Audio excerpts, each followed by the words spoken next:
Oh! Salut les triobites et bienvenue dans ce premier numéro de... En fait j'ai pas encore trouvé de nom.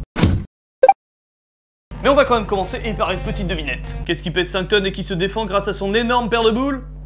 Quoi que t'aies répondu, mets-le en commentaire, je suis curieux. Tu parlais peut-être de ton oncle obèse qui peut pas s'empêcher de se foutre à poil dès qu'il a bu 3 verres, mais ce n'est pas ça. Mais c'est... l'ankylosaure. L'anky que quoi? Ankylosaure. Ah oui, par contre, il va falloir s'habituer à ce genre de nom un peu bizarre, hein. Et croyez-moi que celui-là, c'est du gâteau comparé à d'autres. Hein. L'ankylosaure est un dinosaure qui vivait au Crétacé, donc la dernière période de l'horaire. J'en parlerai sans doute plus en détail un jour. Et son nom signifie le lézard rigide. Ah, pour ça, grosse paire de boules? Mais non, putain. Super, c'est que le premier épisode et ça part déjà en couille. Grosse boule?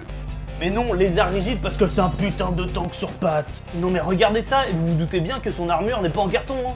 Donc ce dinosaure pouvait mesurer jusqu'à 10 mètres de long pour environ 2 à 3 mètres de hauteur. Donc un sacré bestiau. Il est pas mignon celui-ci? On revient sur sa caractéristique principale, c'est-à-dire son armure composée de plaques osseuses et de pics en tout genre.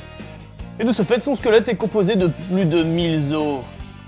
En comparaison, nous on en a que 206.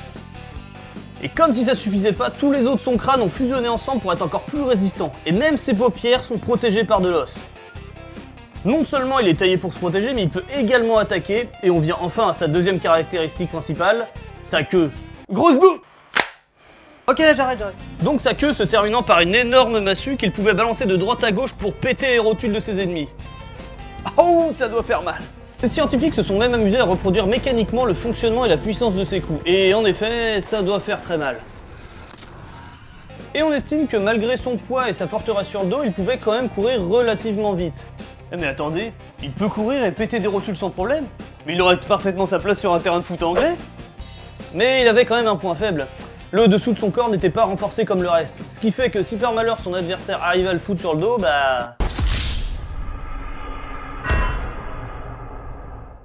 Superbe transition pour maintenant parler des jeux vidéo, des films et des séries où il apparaît. Donc déjà dans Jurassic Park 3, dans la scène de la rivière, et plus récemment dans Jurassic World où ils se font un petit foot avec la boulosphère. Décidément beaucoup de boules dans cette vidéo. On le voit aussi dans L'Âge de Glace 3, dans Dinosaures de Disney, dans le film documentaire sur la Terre des dinosaures, ou encore dans la série Terra Nova avec un petit bébé tout mignon. Niveau jeux vidéo, il est à peu près dans tous les jeux de gestion de dinosaures, comme Jurassic Park Builder sur portable, Zoo Tycoon ou encore Opération Genesis. Il est aussi dans Ark, où il fait un super mineur apparemment, dans Le Monde Perdu sur PS1, un super jeu dont je parlerai un jour. Et aussi dans Jurassic Park Warpath, un jeu de combat avec des dinosaures. Ça aussi je vous en parlerai absolument. J'ai sans doute oublié plein de trucs, donc n'hésitez pas à me les dire dans les commentaires. Et bien pour l'ankylosaure, je vais lui mettre un 4 trilobites sur 5 pour sa popularité et le titre de dinosaure le plus burné. Donc voilà, c'est fini, j'espère que vous avez apprécié cette vidéo, et je vous dis à la prochaine!